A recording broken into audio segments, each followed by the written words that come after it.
পানির নিচে কী আছে তা দেখার জন্য গবেষকরা পানির নিচে একটা গবেষণাগার তৈরি করে। কিন্তু হঠাৎ করেই একদিন সেখানে বড়সড় একটা ব্লাস্ট হয়। এই গবেষণাগার পানির এমন নিচে তৈরি করা হয়েছিল যে সেখানে পানির চাপ ছিল সর্বোচ্চ। কোনো মানুষ কিংবা কোনো জীব যদি এক মুহূর্ত পানির নিচে থাকতো তবে পানির চাপের সঙ্গে সঙ্গে কয়েকশো টুকরা হয়ে যেত। ওই ব্লাস্টের পর সেখানে ক্ষতি হতে শুরু করে, কিন্তু তারা বুঝতে পারেনি আসলে এমনটা কেন হলো। তদন্ত করতে গিয়ে তাদের চোখ কপালে উঠে যায়। এমন কিছু সামনে আসে যেটা তারা স্বপ্নেও ভাবতে পারেনি। মুভির শুরুটা হয় নোরা নামের একটি মেয়েকে দেখিয়ে, যে কিনা ঘুম থেকে উঠে ব্রাশ করতে গেলে অদ্ভুত কিছু একটা অনুভব করে। বিপদের আভাস পেয়ে সে চারপাশটা দেখার জন্য বাইরে বের হয়। তবে নোরা বাইরে এসে উপরে তাকালে অবাক হয়ে যায়, কারণ সে এখন সমুদ্রের কয়েক হাজার ফিট নিচে রয়েছে। আর এই জায়গায় এখন পর্যন্ত কখনো সূর্যের আলো পৌঁছতে পারেনি। এখানকার পানির চাপ এতটাই বেশি যে সেটি কোনো জীবিত মানুষের বডিকে নিমেষেই পানির সঙ্গে পিষে ফেলার শক্তি রাখে। আসলে এই জায়গাটা হলো একটা বেস বা গবেষণা কেন্দ্র। এখানে সমুদ্র নিয়ে গবেষণা করা হয়, আর সেই কাজের জন্যই নোরা এখানে থাকে। মাসের পর মাস এমন জায়গায় থাকার কারণে বাইরের দিন আর সময়ের কোনো খবরই সে জানত না। এমনকি এই পরিবেশে থাকতে থাকতে সে কেমন যেন স্বপ্ন আর বাস্তবের মধ্যে মাঝে মধ্যে গুলিয়ে ফেলছিল। কিন্তু এত কিছুর পরেও তাদের নিজেদের দায়িত্ব পালন করেই যেতে হয়। এসব কথা যখন নোরা ভাবছিল তখন হঠাৎ করেই পুরো বেজের লাইটগুলো অদ্ভুতভাবে অন অফ হতে শুরু করে। এর জন্য সে এখানে কি হচ্ছে সেটা দেখার জন্য নিজের রুমের বাইরে বের হয়। এরই মধ্যে সে বাইরে বের হতে না হতেই তার মুখে পানি পড়তে শুরু করে। এতে সে বুঝে যায় পাইপ থেকে পানি লিক করেছে। এটা দেখে নোরার অবস্থা খারাপ হয়ে যায়, কারণ পানির এত গভীরতায় পানির চাপ এতটাই বেশি যে মুহূর্তের মধ্যেই যে কোনো মানুষের হাড়গোড় গুঁড়া করে ফেলতে পারে। নোরা কিছু করবে তার আগেই বেইজের দেয়াল পানির চাপে ভেঙে যায় এবং প্রচণ্ড গতিতে পানি ঢুকতে শুরু করে। নিজের প্রাণ বাঁচানোর জন্য নোরা দ্রুত অন্য করিডোরে যাওয়ার জন্য ছুটতে শুরু করে, আর যেতে যেতে ঘুমিয়ে থাকা অন্য ক্রু মেম্বারদের ওঠানোর চেষ্টা করে। এসব দেখে বাকিরা প্রাণ বাঁচানোর জন্য নোরার পিছে দৌড়াতে শুরু করে। অনেক কষ্টে তারা অন্য করিডোরে এসে পৌঁছায়, কিন্তু সেখানকার দরজা লক সিস্টেম ফেল হয়ে যাওয়ার কারণে সেই দরজাটা তারা লক করতে পারছিল না। সব দেখে এবার নোরা কোনোভাবে সময় নষ্ট না করে সেই লকের সিস্টেমটা হাত দিয়ে ঠিক করতে শুরু করে। এরই মধ্যে সেখানে আরও বেশ কিছু ক্রু মেম্বার দৌড়ে নোরার দিকে এগিয়ে আসতে থাকে, কিন্তু তারা পৌঁছানোর আগেই সমুদ্রের পানি তাদেরকে গিলে ফেলে। এসব দেখে নোরার পাশে থাকা একজন তাকে দ্রুত দরজা বন্ধ করে দিতে বলে, নইলে তারা সবাই মারা যাবে। আর এরপর নোরা দ্রুত দরজার বাটন টিপে দেয়। একেবারে শেষ মুহূর্তে গিয়ে এক ভয়ঙ্কর আওয়াজের সাথে সাথে দরজাটা বন্ধ হয়ে যায়। এরপর বেশ কিছুক্ষণ পর দেখা যায় সবকিছু আবারও শান্ত হয়ে গেছে। তখন রদ্রিগো নোরার একজন সাথী বলে ওঠে, হয়তো সমুদ্রে বিশাল কোনো ভূমিকম্প হয়েছে, নইলে সাধারণত এমনটা হওয়ার কোনো কারণই নেই। এরপর তারা কন্ট্রোল রুমের সঙ্গে যোগাযোগ করার চেষ্টা করে, কিন্তু অদ্ভুত ব্যাপার হলো কন্ট্রোল রুম থেকে তাদের কোনো জবাবই দেওয়া হয় না। এর মানে এই ঝামেলার মধ্যে হয়তো কন্ট্রোল রুমের সাথে তাদের সব কানেকশন অফ হয়ে গেছে। এরই মধ্যে হঠাৎ করেই এক ভয়ঙ্কর আওয়াজ শুনতে পায়। সেই আওয়াজটা শুনে এমন মনে হচ্ছিল যে বেইজের বাইরের পানির মধ্যে হয়তো কোনো বিশাল বস্তু বা প্রাণী নড়াচড়া করছে, আর সেই সাথে নিজের ধারালো নখ আর দাঁত দিয়ে বেইজের গায়ে আঘাত করে যাচ্ছে। এসব শুনে নোরা আর তার সেই সাথে ভয় পেয়ে যায়। তাই দ্রুত তারা এসকেপ পথের দিকে রওনা দেয়। কোনোভাবে তারা সামনে থাকা সার্ভার রুমে এসে পৌঁছায় এবং সার্ভার রুমের প্রবলেম ঠিক করার চেষ্টা করতে শুরু করে, যাতে কন্ট্রোল রুমের সঙ্গে কানেক্ট করতে পারে। কিন্তু আবারও সেই অদ্ভুত বিকট আওয়াজ তাদের কানে ভেসে আসতে শুরু করে। তবে এবার সেটা আরও বেশি কাছ থেকে তারা শুনতে পাচ্ছিল। এটা শুনে তারা নিশ্চিত হয় যে এটা কোনো ভূমিকম্পের আওয়াজ অবশ্যই হতে পারে না। নোরা যখন তাদের ডেটা চেক করে তখন দেখতে পায় তাদের বেজ একেবারে দুমড়ে মুচড়ে গেছে। এখন শুধু সামান্য অংশ ভালো রয়েছে। এসব দেখে নোরা আর রদ্রিগো এসকেপ পডের দিকে যাওয়ার জন্য এগিয়ে যায়। তারা কোনোভাবে সেই ভাঙাচোরা বেজের মধ্য দিয়ে হামাগুড়ি দিয়ে এগোতে শুরু করে। এরই মধ্যে হঠাৎ তাদের পেছন থেকে একজন দেখে সাহায্য চায়। নোরা কাছে আসলে বুঝতে পারে এটা তো তাদেরই কর্মী পল, যে কিনা ভাঙা স্তূপের নিচে চাপা পড়ে গেছে। নোরা আর রদ্রিগো মিলে সেই স্তূপের মধ্য থেকে বের করে আনে। এরপর তারা তিনজন একসাথে সেই স্কেপ পডের দিকে এগোতে শুরু করে। তবে যাওয়ার পথ এতটাই ছোট হয়ে গিয়েছিল যে তারা ঠিকভাবে হামাগুড়ি দিয়ে এগোতে গিয়েও সমস্যার সম্মুখীন হচ্ছিল। দেখা যায় নোরা সবার সামনে রয়েছে, আর যাওয়ার পথেই পাশে একটা লাশ পড়ে থাকতে দেখতে পায়। তবে সেই লাশের চোখটা তখনও খোলা ছিল, আর তার চোখের ভঙ্গি দেখে নোরা বেশ ভালোভাবেই বুঝতে পারছিল যে এই লোকটা মৃত্যুর আগে এমন কিছু দেখেছিল যার ভয় এখনও তার লাশের চোখে লেগে আছে। এসব দেখে তারাও ভীষণ ভয় পেতে শুরু করে। তবে কোনোভাবে তারা শেষমেশ সেই পডরুমে পৌঁছে যায়, কিন্তু সেখানে যেতেই তারা হতবাক হয়ে যায়, কারণ সেখানে একটাও স্কেপ পড নেই, আর শুধুমাত্র ক্যাপ্টেন লুসিয়ান বেঁচে আছে। তবে সেই দরজা লক হয়ে গেছে। এরপর নোরা কোনোভাবে ডিভাইসের সাহায্যে বাইরে থেকে সেই দরজার লক খুলে দেয়। তখন ক্যাপ্টেন জানায় যে সে বাকি ক্রু মেম্বারদের এসকেপ পরে করে পানির উপরে পাঠিয়ে দিয়েছে আর তাদেরকে এখন কোনোভাবে সাবমার্সিবল রুম পর্যন্ত পৌঁছাতে হবে। নোরা জানায় তাদের পুরো বেস তো একেবারে ধ্বংস হয়ে গেছে। সে আরও বলে তাদের তো এটাও ধারণা নেই যে এখন পর্যন্ত কতজন বেঁচে আছে, আর সেই সাথে তারা এটাও জানে না যে তারা আদৌ বাঁচবে কিনা। এবার নোরা ক্যাপ্টেনকে জিজ্ঞাসা করে বসে, আসলে এসব কি হচ্ছে? এটা কি সত্যি কোনো ভূমিকম্প নাকি অন্য কোনো বিপদ? এসব শুনে ক্যাপ্টেন নোরাকে শান্ত করে এবং জানায় যে সেও নিজের জীবনে এই প্রথম এমন অদ্ভুত কিছু দেখেছে, তাই এখন তাদের সবাইকে একসঙ্গে এই পরিস্থিতি পার করতে হবে। এরপর তারা সবাই মিলে কন্ট্রোল রুমে চলে আসে। সেখানে এলি আর স্মিথকে দেখা যায়। তারা দুজন অনেকক্ষণ ধরেই বাইরের পৃথিবীর সঙ্গে যোগাযোগ করার চেষ্টা করছিল, কিন্তু কোনোভাবেই তারা কোনো সিগন্যাল পাচ্ছিল না। এর উপরে আবার তাদের কন্ট্রোল রুমে এমন ঝাঁকুনি হচ্ছিল যেন কিছু একটা তাদের বেজকে উপরের দিকে ঠেলে দিচ্ছে। নোরা মনিটর চেক করতে গিয়ে দেখতে পায় তাদের সব ফ্লোর আর কুলিং টাওয়ার ধ্বংস হয়ে গেছে। তবে এখন তাদের আসল বিপদ হলো তাদের বেজ কোর, কারণ সেটাই পুরো বেজে পাওয়ার সাপ্লাই দেয়। আর এখন সেই কোরের এমন হাল যে সেটা যে কোনো সময় ফেটে যাওয়ার সম্ভাবনা রয়েছে। আর এমনটা হলে এখানে এক ভয়ঙ্কর বিস্ফোরণ হবে এবং মুহূর্তের মধ্যে তাদের এই সেন্টার পুরোপুরি পানির সঙ্গে মিশে যাবে। আর এখন তারা বাঁচার কোনো পথ খুঁজে পায় না, কারণ বাদবাকি এসকেপ পথগুলো ভেঙে একেবারে ব্যবহারের অনুপযোগী হয়ে গেছে। এসব শুনে সবাই নিজেদের মৃত্যু নিশ্চিত ভেবে হাল ছেড়ে দেয়। তবে তখনই ক্যাপ্টেন জানায় যে তাদের কাছে এখনও একটা পথ খোলা আছে, আর তার জন্য তাদেরকে বেজের অনেক ভেতরে যেতে হবে, কারণ সেই জায়গায় ড্রিলিংয়ের কাজ চলছিল। হয়তো তারা সেখানে কোনো রাস্তা পেয়ে যেতে পারে। কথা শুনে পল জানায় যে সেই ড্রিলিংয়ের সাইট এখান থেকে প্রায় 1.5 কিলোমিটার দূরে এবং ভাঙা জায়গা দিয়ে তারা একভাবে সেখানে যেতে পারবে। এরই মধ্যে স্মিথ সেই ড্রিলিং সাইট থেকে একটা সিগন্যাল শুনতে পায়, কারণ সেখান থেকে মানুষের যন্ত্রণার চিৎকারের সাথে কোনো অদ্ভুত প্রাণের হুঙ্কার ভেসে আসছিল। এরই মধ্যে হঠাৎ করেই তাদের বেজ আবারও কাঁপতে শুরু করে। এমন পরিস্থিতি দেখে তাদের বুঝতে বাকি নেই যে এখানে এমন কোনো ভয়ঙ্কর প্রাণী রয়েছে যেটা তাদের পুরো বেজকে ধ্বংস করার চেষ্টা করছে। পল আবারও বলে ওঠে, তাদের হয়তো সমুদ্রের এতটা গভীর পর্যন্ত ড্রিলিং করা উচিত হয়নি। হয়তো তারা এমন কোনো দানবকে জাগিয়ে তুলেছে যেটা কিনা এসব ধ্বংস করে যাচ্ছে। আর এখন উপায় না পেয়ে তারা সবাই আন্ডার ওয়াটার স্যুট পরে নেয়। এটাই তাদের বাঁচার শেষ রাস্তা। এরপর যখনই তারা সমুদ্রের পানিতে বের হয়, তখন রদ্রিগোর স্যুটের হেলমেটে একটা ফাটল দেখা যায়। আর সেই ভয়ানক পানির চাপে রদ্রিগোর পুরো শরীর মুহূর্তের মধ্যে ভেঙে চুরে পানির নিচে মিশে যায়। নিজের সাথের এমন ভয়ানক মৃত্যু তারা কিছুতেই স্বাভাবিকভাবে মেনে নিতে পারছিল না। এরপর যখনই নোরা সামনে ভয়ানক কালো পানির দিকে তাকায়, তখন সে বুঝতে পারে পানির নিচের পরিস্থিতি মহাকাশের থেকেও অনেক ভয়ানক। নিজেদের সাথীদের হারানোর দুঃখ নিয়েও তারা প্রাণ বাঁচানোর তাগিদে সেখান থেকে দ্রুত লাফ দেয় এবং সোজা এসে কার্গো লিফটের মধ্যে ঢুকে পড়ে। তখন ক্যাপ্টেন জানায় যে কোনো সময় তাদের বেসটা বিস্ফোরিত হতে পারে, তাই তাদের বাঁচতে হলে এই বেস থেকে যত দ্রুত সম্ভব দূরে সরে যেতে হবে। এরপর সেই লিফট তাদেরকে নিয়ে সমুদ্রের আরও গভীরে যেতে শুরু করে। এরই মধ্যে সেই লিফটের স্ক্রিনে দেখা যায় কেউ একজন পর থেকে তাদের কাছে সাহায্য চাইছে। এটা দেখে ক্যাপ্টেন দ্রুত সেই লিফটটাকে থামিয়ে দেয় এবং পল আর নোরাকে সেই সিগন্যাল যে দিচ্ছে তাকে খুঁজে নিয়ে আসার অর্ডার দেয়। তাই তারা দুজন আবারও সেই আন্ডারগ্রাউন্ড স্যুট পরে পানির নিচে নেমে পড়ে। তবে সেখানে এতটাই ঘন অন্ধকার ছিল যে তারা তাদের স্যুটে থাকা লাইটের সাহায্যে সামনে সবকিছু ঘোলাটে দেখছিল। এরই মধ্যে স্মিথ অনুভব করতে থাকে যে হয়তো এই অন্ধকারের মধ্যে কিছু একটা তাদের পিছু নিয়েছে। তাও তারা দুজন সেই পথ পর্যন্ত পৌঁছে যায়। তবে সেখানে যেতেই তারা এক অদ্ভুত দৃশ্য দেখতে পায়। দেখা যায় পুরো পথটাই এক অদ্ভুত চটচটে লিকুইডে ঢাকা পড়ে গেছে। এমন দৃশ্য তারা আগে কখনো দেখেনি। সেই পরের মধ্যে কাউকে দেখতে না পেয়ে তারা চারপাশ খুঁজতে শুরু করে। তখনই সেখানে থাকা একটা ক্যাবলের সাথে তাদের একজন সাথের লাশ আটকে থাকতে দেখতে পায়। এটা দেখতেই ক্যাপ্টেন তাদেরকে দ্রুত ফিরে আসতে বলে। তবে হঠাৎ করেই তারা লক্ষ্য করে সেই লাশের পিঠের ভেতরে কিছু একটা জীবিত প্রাণী নড়াচড়া করছে। তারা কিছু বুঝে ওঠার আগেই সেখানে এক অদ্ভুত প্রাণী এসে পোলের উপরে আক্রমণ করে বসে। তবে স্মিথ কোনোভাবে সেই অদ্ভুত প্রাণীটিকে মারতে সক্ষম হয়। এরপর তারা সেই প্রাণীটির লাশটাকে সাথে নিয়ে লিফটে ফিরে আসে। পোল জানায় এই প্রাণীটা ওই লাশটাকে খুঁড়ে খুঁড়ে খাচ্ছিল।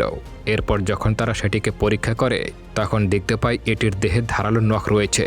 এটাকে দেখে এমিলি বলে ওঠে, হয়তো তারা ড্রিলিং করতে গিয়ে ভুল করে এই ভয়ানক প্রাণীগুলোর গর্ত খুঁড়ে ফেলেছে। এখন এই প্রাণীদের বাসস্থান নষ্ট হওয়াতেই হয়তো তারা ক্ষিপ্ত হয়ে গেছে। এমিলির কথার মাঝেই হঠাৎ করেই লিফটের সব লাইট বন্ধ হয়ে যায়। নোরা কোনোভাবে সেটাকে ঠিক করতে সক্ষম হয়। তবে যতই তারা নিচে নামছিল, ততই যেন কোনো বিশাল প্রাণী তাদের লিফটটাকে ধাক্কা দিতে থাকে। এরই মধ্যে পোলের চোখ পড়ে টেবিলে রাখা সেই মৃত প্রাণীটির উপর। সে ভাবে হয়তো বাইরে এটির মা বা কোনো আপন কেউ থাকতে পারে, হয়তো এটিকে মেরে তারা অনেক বড় ভুল করেছে। এমন ভয়ানক বিপদের মধ্যেও তারা সবাই লিফটের মধ্যে পাথরের মতো দাঁড়িয়েছিল। তাদের সবার মধ্যে এখন ভয়ানক এক নিস্তব্ধতা বিরাজ করছিল। এরই মধ্যে ক্যাপ্টেন লিফটের ছাদে লাইট ফেলতেই দেখতে পায় এক বিশালাকার প্রাণী লিফটটাকে ভাঙার চেষ্টা করছে। আর সেই প্রাণীটির চেহারা ছিল একেবারে দানবীয় মানুষের মতো। এতে করে সেখানে থাকা সবাই ভীষণ ভয় পেয়ে যায়। এরই মধ্যে বেজের উপরের অংশে এক ভয়ঙ্কর বিস্ফোরণ হয়। সেই ব্লাস্টের কারণে সেখানে এতটাই আলোর সৃষ্টি হয় যে যেন মনে হচ্ছিল সমুদ্রের মাঝে সূর্য উদিত হচ্ছে। আর এই ভয়ানক ব্লাস্টের কারণে লিফটের মোটা তারগুলো ছেড়ে সেটা দ্রুত গতিতে নিচের দিকে পড়তে শুরু করে। এতে সবাই প্রাণ বাঁচাতে দ্রুত নিজেদের আন্ডারগ্রাউন্ড স্যুটের হেলমেট পরে ফেলে এবং লিফট সমুদ্রের তলদেশে আশ্রে পড়ার আগেই সেখান থেকে বেরিয়ে পড়ে। তবে উপরে সেই ভয়ানক ব্লাস্টের কারণে তাদের বেজের ধ্বংসাবশেষ নিচে ঝড়ের মতো পড়তে শুরু করছিল। সবাই প্রাণ বাঁচাতে দ্রুত পালিয়ে ড্রিলিং চেম্বারের দরজা পর্যন্ত চলে আসে। আশেপাশের অন্ধকারের মধ্যে তারা অদ্ভুত কিছু ছায়া অনুভব করছিল। এদিকে ড্রিলিং চেম্বারের দরজার লকটিও কোনো কারণে জ্যাম হয়ে গেছে। অনেকক্ষণ চেষ্টা করে শেষমেশ তারা কোনো মতে তার ভেতরে ঢুকতে পারে। এরপর হঠাৎ আবারও সেই ভয়ঙ্কর আওয়াজ আসতে শুরু করে। তবে ক্যাপ্টেন বাকিদেরকে জানায় হয়তো উপরে থাকা তাদের বেজের ভাঙা অংশ পড়ার আওয়াজ। এরপর তারা সবাই সেই চেম্বারের ভেতরে এগিয়ে যেতে শুরু করে। তবে কিছুটা সামনে গেলে দেখা যায় সেখানকার রাস্তা শুরু হয়ে গেছে। এর মানে ধ্বংসস্তূপের কারণে সেখানের পথ বন্ধ হয়ে গেছে। তখন নোরা বলে ওঠে সে পানির নিচ দিয়ে সাঁতরে ওই পাশে গিয়ে বাকিদের ভেতরে যাওয়ার পথ করে দেবে। এরপর সে নিজের হেলমেট ঠিক করে পানিতে নেমে পড়ে এবং পানির নিচ দিয়ে অন্য পাশে চলে আসে। সেখানে আসার পর সে একে একে সবাইকে অন্য পাশে ডেকে আনে। তবে পোলকে সবার শেষে দেখা যায়। হঠাৎ করেই পোল অনুভব করে তার পেছনে কিছু একটা রয়েছে। যখন সে পেছনে তাকায় সাথে সাথে সে একটি অদ্ভুত প্রাণীকে পানির নিচে মিলিয়ে যেতে দেখতে পায়। ক্যাপ্টেন পোলকে বারবার ডেকে যাচ্ছিল, তবে কোথাও পোলকে না দেখতে পেয়ে তারা পোলের সাথে বাঁধা কেবলটি ধরে টানতে শুরু করে। আর একসময় তারা পোলকে নিজেদের কাছে আনতে সক্ষম হয়। তবে পরক্ষণেই এক অদৃশ্য শক্তি পোলের কেবলকে অন্য পাশ থেকে প্রচণ্ড গতিতে টানতে শুরু করে। পোল প্রাণ বাঁচাতে চিৎকার করতে শুরু করে। সবাই মিলে পোলের কেবলটি কাটার চেষ্টা করে, তবে এতক্ষণে অনেক দেরি হয়ে গেছে। চোখের পলকেই পোলের শরীরের একটা অংশ একেবারে তার শরীর থেকে আলাদা হয়ে যায় এবং তার পুরো হেলমেট রক্তে ভরে যায়। সেখানে সে প্রাণ হারায়। এতে করে প্রাণ বাঁচাতে সবাই দ্রুত সেখান থেকে পালিয়ে যায়। এরপর ক্যাপ্টেন আবারও রেডিওর সাহায্যে উপরের পৃথিবীর সঙ্গে যোগাযোগ করার চেষ্টা করে, কিন্তু কোনো লাভ হয় না। এদিকে নিজেদের চোখের সামনে পোলকে মরতে দেখে বাকিরাও এখন ভেঙে পড়ছিল। তখনই তারা এমন এক জায়গায় বসেছিল যেখান থেকে বাইরের পুরো ভয়ঙ্কর দৃশ্যটা একেবারে স্পষ্ট দেখা যাচ্ছিল। তারা বাইরে তাকালেই দেখতে পায় তাদের বড় ওই ড্রিলিং মেশিনটা একেবারে ভেঙে পড়ে আছে, যেন ওটাকে খেলনার মতো কেউ ভেঙে ফেলেছে। স্মিথ বলে ওঠে কী করে একটা ৬,০০০ টন ওজনের মেশিনকে কেউ এভাবে ভাঙতে পারে। তবে এমিলি বলে ওঠে এটা তো আমাদেরই ভুল। এমিলি আক্ষেপ করে বলে আমরাই সমুদ্রের গভীরতাকে উত্তপ্ত করেছি, আর সেজন্যই এখন সমুদ্র আমাদের উপরে প্রতিশোধ নিচ্ছে। আমাদের এখানে আসাটাই একেবারে উচিত হয়নি। ক্যাপ্টেন বলে ওঠে এখানে তারা বেশিক্ষণ আর টিকে থাকতে পারবে না। তবে স্মিথ জানায় যে তার স্যুটটা ড্যামেজ হয়ে গেছে, তাই সে বাইরে গেলে যে কোনো সময় তার মৃত্যু হতে পারে। সে বাকিদের এখান থেকে চলে যেতে বলে এবং বুঝিয়ে বলে যে সে যদি এখন তাদের কাছে যায় তবে তাদের জীবনও বিপদের মুখে পড়তে পারে। কিন্তু ক্যাপ্টেন তা মানতে চায় না। সে নিজের স্যুট থেকে পার্টস নিয়ে স্মিথের স্যুটটি ঠিক করে তাকে রাজি করায়। এরপর সবাই মিলে ড্রিলিং সাইটের দিকে এগোতে শুরু করে। তারা ভাবছিল সেখানে গেলে হয়তো কোনো এসকেপ পথ পেলেও পেতে পারে। তবে সেখানে পানির নিচে ভয়ঙ্কর অন্ধকার। হঠাৎ নোরা অনুভব করে কেউ একজন তার পেছনে রয়েছে। সে টর্চ জ্বালালেও পেছনে কিছুই দেখতে পায় না, কিন্তু তার মনের খটকা থেকেই যায়। সে বারবার অনুভব করছিল যে কেউ একজন তার খুব কাছ দিয়ে চলে যাচ্ছে। হঠাৎ করেই নোরার পাশে একটা অদ্ভুত প্রাণী লাফিয়ে চলে যায়। এটা দেখার সাথে সাথে সবাই ভয় পেয়ে পালাতে শুরু করে। ক্যাপ্টেন সবাইকে স্যুটে লাইট অফ করে দিয়ে এগোতে বলে, তবে নোরা খেয়াল করে কোথাও স্মিথকে দেখা যাচ্ছে না। এরই মধ্যে নোরা পেছনে তাকালে দেখতে পায় কোনো এক অদ্ভুত প্রাণী স্মিথকে টেনে নিয়ে যাচ্ছে। নোরা ভয়ে ভয়ে সেই প্রাণীটির পিছু নেয় এবং অদ্ভুত দেখতে গুহার সামনে গিয়ে পৌঁছায়। এরপর ক্যাপ্টেন দ্রুত সেই গর্তের মধ্যে ঢুকে পড়ে। একটু সামনে এগোতেই সে স্মিথকে খুঁজে পায়। দেখা যায় ভাগ্যক্রমে স্মিথ এখনও বেঁচে আছে। ক্যাপ্টেন তাকে সাথে নিয়ে বাইরে বেরিয়ে আসে। তবে হঠাৎ করেই তার মনে পড়ে যে স্মিথের বন্দুকটি তিনি ভেতরে ফেলে এসেছেন। তাই সে বন্দুকটি আনতে আবারও সেই গুহার মধ্যে ঢুকে পড়ে। তবে সে ফিরে আসার আগে সেখানে এক অদ্ভুত মনস্টার চলে আসে এবং তাকে ধরে উপরের দিকে টানতে শুরু করে। দেখা যায় ক্যাপ্টেনের স্যুটের সাথে নোরার কেবল অ্যাটাচ থাকার কারণে নোরাও তার সাথে উপরে উঠতে শুরু করে। ক্যাপ্টেন সেই প্রাণীটির সঙ্গে লড়াই করতে করতে হঠাৎ একটা প্ল্যাটফর্মে গিয়ে পড়ে। সেখানে ক্যাপ্টেনকে ঝুলে থাকতে দেখে নোরা তাকে বাঁচানোর জন্য এগিয়ে আসে। তখনই আবারও সেই অদ্ভুত প্রাণীটি তাদের উপরে আক্রমণ করে বসে। দেখা যায় ওই প্রাণীটি এতই বিশাল ছিল যে তাকে এই পৃথিবীর প্রাণী বলে মনেই হচ্ছিল না। সেটি এসে নোরার হেলমেট সহ তাকে গিলে ফেলার চেষ্টা করছিল। তবে ঠিক সময় ক্যাপ্টেন এসে তার উপরে নিজের কাছে থাকা ছুরি দিয়ে আঘাত করে। আঘাত পেয়েও সেটি ক্যাপ্টেন আর নোরাকে উপরের দিকে টানতে শুরু করে। ক্যাপ্টেন খুব ভালো করেই বুঝতে পারছিল যে তারা যদি এভাবে দ্রুত গতিতে উপরের দিকে উঠতে থাকে তাহলে পানির চাপের কারণে তাদের ছুট ভেঙে যাবে এবং তারা তখনই মারা যাবে। তাই সে নোরাকে তার কেবল কেটে দিতে বলে। তখন ক্যাপ্টেন নোরাকে বাঁচানোর জন্য নিজেই নিজের ছুরির সাহায্যে নোরার কেবলটি আলাদা করে দেয়। নোরা আলাদা হওয়ার কিছু মুহূর্তের পরই এক ভয়ঙ্কর বিস্ফোরণ ঘটে এবং সেখানেই ক্যাপ্টেনের মৃত্যু হয়। তার পুরো শরীর পানিতে মিশে যায়। সেই ভয়ানক বিস্ফোরণের কারণে তৈরি হওয়া পানির চাপে নোরা দ্রুত গতিতে সমুদ্রের নিচে চলে যায় এবং সোজা বেজের একটা পরিত্যক্ত অংশে গিয়ে পৌঁছায়। এখন সেই জায়গায় নোরা ছাড়া আর কেউ জীবিত নেই। সবাইকে হারিয়ে নোরা ভীষণভাবে ভেঙে পড়ে। সে জানতো না যে স্মিথ আর এমিলি এখনও বেঁচে আছে নাকি তারাও মারা গেছে। সে বারবার রেডিওর সাহায্যে তাদের সঙ্গে যোগাযোগ করার চেষ্টা করে, কিন্তু কোনো সাড়া শব্দ নেই। এরপর সে পুরনো দুটি স্যুট জোড়া লাগিয়ে একটি কাজের উপযোগী স্যুট বানিয়ে ফেলে। সেই স্যুট পরে সে আবারও স্মিথ আর এমিলিকে খুঁজতে বের হয়। এরই মধ্যে হঠাৎ করে নোরা স্মিথের গলার আওয়াজ শুনতে পায়। কিছুটা এগোতেই সে এমিলির স্যুটের আলো দেখতে পায়। যখন সে এমিলির কাছে আসে দেখতে পায় এমিলি স্মিথকে টেনে নিয়ে আসার কারণে স্মিথ ভীষণভাবে আহত হয়েছিল। নোরা এসে এমিলিকে শান্ত করে এবং তারা দুজনে মিলে স্মিথকে সাথে করে সেই অন্ধকার জায়গায় এগিয়ে যেতে শুরু করে। আশেপাশের পরিবেশ এতটাই ভয়ঙ্কর ছিল যে তাদের বারবার মনে হচ্ছিল কেউ তাদের পিছু নিয়েছে। তাও ভয়ে ভয়ে তারা শেষমেশ সেই ড্রিলিংয়ের সাইটে এসে পৌঁছায়। তবে সেখানে গিয়ে তারা আরও বেশি ঘাবড়ে যায়, কারণ ড্রিলিং সাইটে পৌঁছাতে হলে মাঝখানে একটি পোল বা সেতুর মতো জায়গা পার হতে হবে। সমস্যা হলো সেই সেতুর নিচে হাজার হাজার বিপজ্জনক প্রাণী ঘুমিয়েছিল। কোনোভাবে তাদের মধ্যে কেউ জেগে গেলেই সবার মৃত্যু নিশ্চিত। এখন তাদের সামনে একটাই রাস্তা, এই প্রাণীদের মাঝখান দিয়ে সামনের দিকে এগিয়ে যেতে হবে। উপায় না পেয়ে সবাই খুব সাবধানে সামনের দিকে এগোতে শুরু করে। তবে হঠাৎ করেই একটি প্রাণী জেগে ওঠে এবং নোরার উপরে আক্রমণ করে বসে। নোরা তখন এমিলিকে সেখান থেকে পালাতে বলে। দেখা যায় ওই ভয়ানক প্রাণীটা নোরাকে খাওয়ার জন্য তার বিশাল মুখ খুলে তাকে গেলার চেষ্টা করছে, কিন্তু নোরা ভয় না পেয়ে লড়াই চালিয়ে যায়। নিজের সাথে থাকা গান দিয়ে সেই প্রাণীটার পেটের ভিতরে শুট করে। এতে করে প্রাণীটা ওই জায়গায় মারা যায়। এরপর নোরা কোনোভাবে সেই প্রাণীটির শরীর চিরে নিজেকে বাইরে বের করে আনে, কিন্তু দুর্ভাগ্যবশত এতক্ষণে সেখানে থাকা বাকি মনস্টারগুলো ঘুম থেকে জেগে উঠতে শুরু করে। নোরা তার গান বের করে রিলোড করতে যাবে, তখনই হঠাৎ সেই প্রাণীগুলোর প্ল্যাটফর্মটি উপরে উঠে অন্ধকারে মিলিয়ে যায়। এরপর হঠাৎ নোরা সামনে বিশাল একটা ছায়াকে দাঁড়িয়ে থাকতে দেখতে পায়। সে যখনই সেই প্রাণীটিকে মারার জন্য গান পয়েন্ট করে তখন তার বুকটা ভয় চমকে ওঠে, কারণ তার সামনে ছিল এক বিশাল আকৃতির ভয়ানক সামুদ্রিক মনস্টার।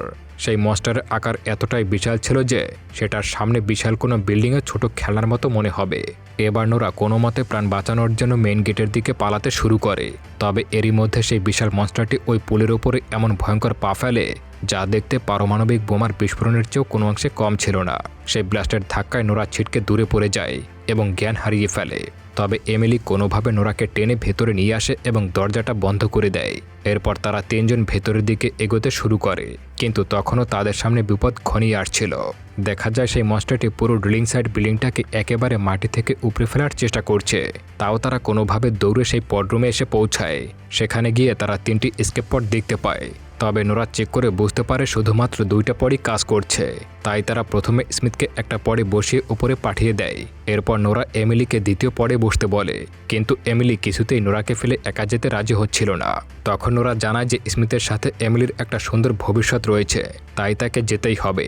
এমিলি না চাইতেও নোরার কথা মেনে নেয় এবং পডে বসে পড়ে। তবে যাওয়ার আগে এমিলি বলে তোমাকে ফিরতে হবে। এরপর সে ওই পডে করে উপরে চলে যায়।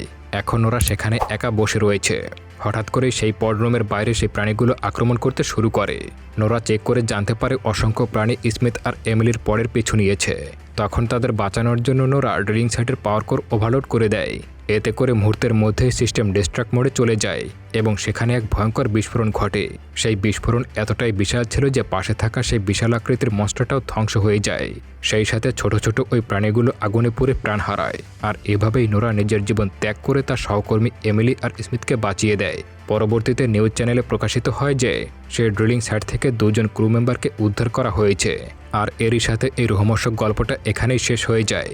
তো তো বন্ধুরা, এই গল্পটি কেমন লেগেছে কমেন্ট করে জানাতে পারো। সেই সঙ্গে কমেন্ট করতে পারো তুমি কোন জায়গাটা সবথেকে বেশি ভয় পাও, পানির নিচে নাকি আকাশের উপরে। অবশ্যই কমেন্ট করে জানিয়ে দিবে।